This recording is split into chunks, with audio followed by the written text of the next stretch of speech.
Hey, this is Bill Kelliher from the band Mastodon. You're watching Heavy Consequence. Hey everyone, it's Spencer with Heavy Consequence. I'm here with Bill from Mastodon. Thanks for being here, man. Hey, thanks for having me. Yeah. Well, you guys have been on the road with Ghost and Spirit Box. Very cool bill. I know it's about to wrap up, but can you talk about that experience of that tour and just seeing Ghost kind of rise over the last 10 years to arena headliners? Yeah. You know, when I first had met Tobias and we first started touring with Ghost, I just could feel like these guys are going to be really freaking big. The whole shtick, the makeup, their stage show, they've got like a big cathedral, stained glass, and like, you know, they're like the Kiss of you know, the band Kiss of 2022. You know what I mean? Like their fans are rabid. They're insane. They love. Half the audience when we did this tour had the face paint on. You know, the shtick, the whole thing is like people love it. They're eating it up, and they're a great band. They're performing. I went out and watched them the other night. They're just incredible. They deliver every night. They've got cannons that go off, confetti. They've got everything you want. You know what I mean? Great light show. So in meeting all the guys, you know, the band has changed since we toured with them years ago, and they were the opening band.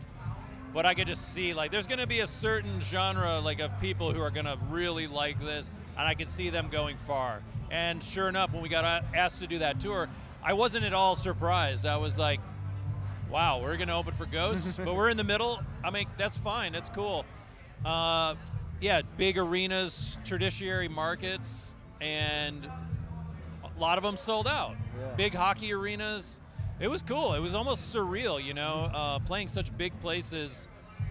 Our little band is what I always think of as, you know, but we're up on these giant stages, spotlights, lasers, doing our thing. And after every song, the people with the makeup on, they were clapping right along. So I was like, you know, this is good. This is all working out. It's cool. Yeah, it's cool, and it's good to see like a metal band that formed in the last 15 years rise to that level. You don't see that anymore these days. You know, most bands playing arenas are like you know, Metallica and bands of that. Judas Priest, Iron Maiden. Yeah, the old timers. Yeah, you know what I mean? It's not really. It is a good thing. I didn't really think about it that way, but. You know, Lamb of God is out right now, but those guys are one of those hard-working bands that deserves it as well. But we're more on the Lamb of God side of like, you know, we don't have a shtick. We just kind of get out there and play guitar and drums really loud. Well, you guys have been bringing it for a long time, and we're now coming up on 1 year since the release of your latest album, Hushed and Grim, and you put out a full-length documentary on the album. And why was it important for the band to tell the story behind this album in particular? Well, we always like to add those little tidbits of behind the scenes, you know what I mean? But for this record in particular, I feel like there was so much emotion, such a story, so much more to the record than just the audio of listening to every song on the record. Okay, yeah, that's a good song, good song. It's like to see behind the scenes, to see us, what we actually went through to write this record and what each one of us was feeling individually. You know, there was a whole air of sadness and defeat, and just like, man, like we've lost not only our best friend, but our manager who's been there, our biggest cheerleader, the guy I talk to almost every day. You know, there was a lot of one of my personal great friends, Bob Dallas, a tour manager who I'd had a great relationship with over the years. He had passed away as well, and it was just, you know, still reeling on my mother passing away a few years before that, and it's like, you know, you're getting older, these kind of things are starting to happen, but you're never ready for it.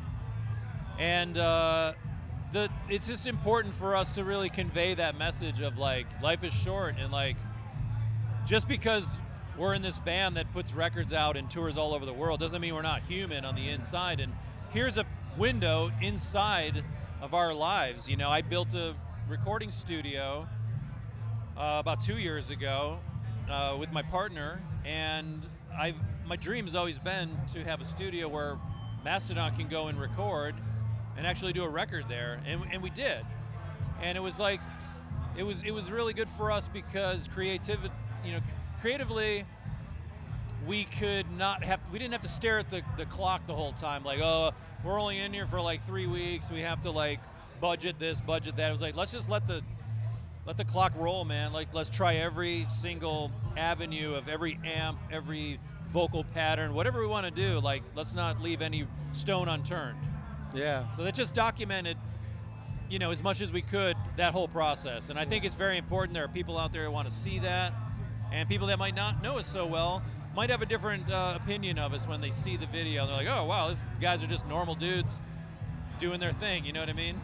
Yeah. And one of the songs that really, I mean, it's a great album, and one of my favorites on the album is More Than I Can Chew, and you guys released a music video for it over the summer. Yeah. I'd love to hear more about that one, just from your perspective.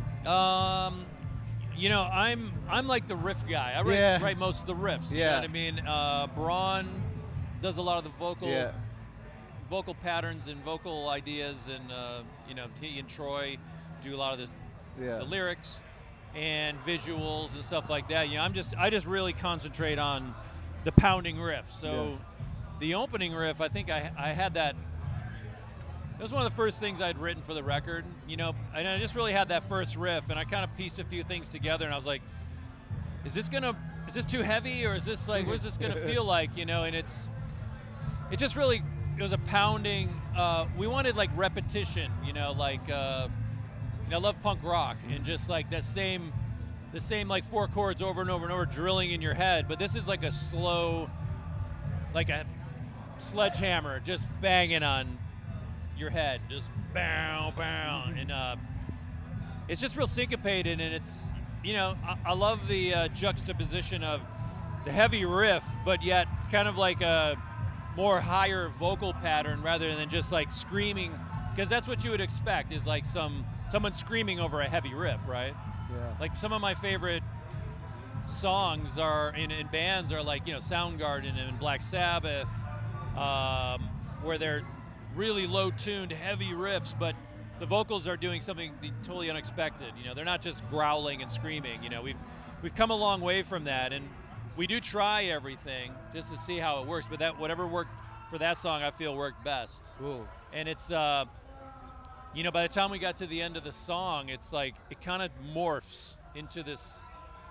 You know, it just goes from this heavy pounding into more of like an emotional, melancholy kind of ending. Yeah. With a fantastic guitar solo. Cool, yeah, I dig that song a lot. And when I spoke to Braun before the album came out, I know it's a double album, but he said at the time that you guys actually had 30 to 35 songs. It's like 45. 45. No, maybe not that, it's growing. Yeah, and he did say, he hinted at the possibility that some of those songs might make it to the next one. Is that still a chance, or do you think you might start fresh from a clean slate? Yeah, I don't know. Those ideas are still floating around, but usually what happens is if we have 30 songs and we say, well, we're going to use 15 of those, sometimes the other songs that aren't going on the record get cannibalized. And like, oh, I really like this part in this song, and if you take out that part, that song kind of falls apart, and it's not really a song anymore. So I think there was a little bit of that going on, but you know, I feel like we're all still in our prime as far as like songwriting goes, and we're not going to let any shit go by. You know what I mean? It's like when I'm showing a song to the guys that I've written, it's got to be. We set the bar pretty high, especially with every record, you know, and whatever it's going to be, you know, to us it's going to be good. Ooh. It's going to be the best we can do at this moment in time. So yeah. So don't you worry. Cool. And I wanted to ask you, it's 2022, which means it's the 20th anniversary of your debut album, Remission. And I just wanted you briefly to kind of look back your memories of recording and releasing that album, if you don't mind talking about that one. Yeah, of course. The memories are pretty foggy. It was a different time in my life 20 years ago. But you know, it's pretty new to it, moving to Atlanta, and just come off. I was in a band with Braun called Lethargy for many years, and then Today Is the Day for a stint, and that's when we had actually started touring and got to see kind of like behind the scenes of like, you know, all that stuff was really fresh. And when Mastodon started, you know, we got picked up by Relapse, but we were really doing everything on our own.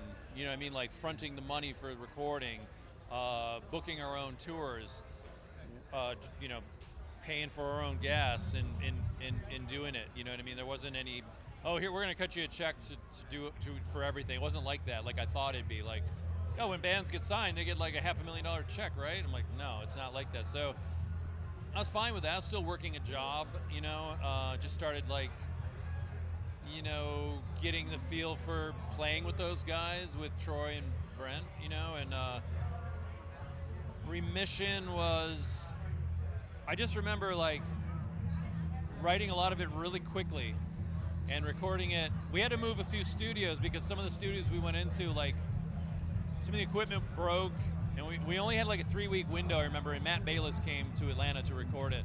And we spent a week trying to record in one spot, and he said, we can't do anything here. We got to find another studio with 2-inch tape machine, which was not easy in 2002 in Atlanta.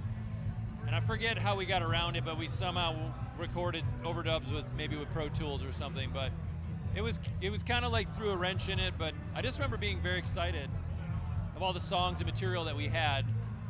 But it was a quick process, you know, that we toured so much back then, we never really said, oh, it's time to take a year off and write a record. Like, that was unheard of. We never took any time off to write a record. We just like, hey, we got a tour here and we have a tour there. There's like 3 weeks in between.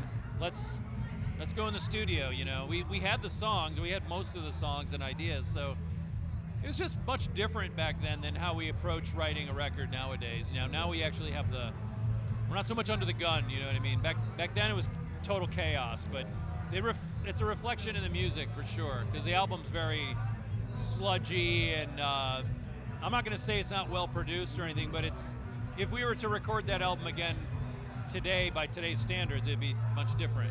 But it is, I'm happy with it, and it is what it is. It was a staple in time, and that's what these records that we do are. It's a moment in time of where we were as humans and what we were influenced by, and you know, just our surroundings, and it's all put down on tape.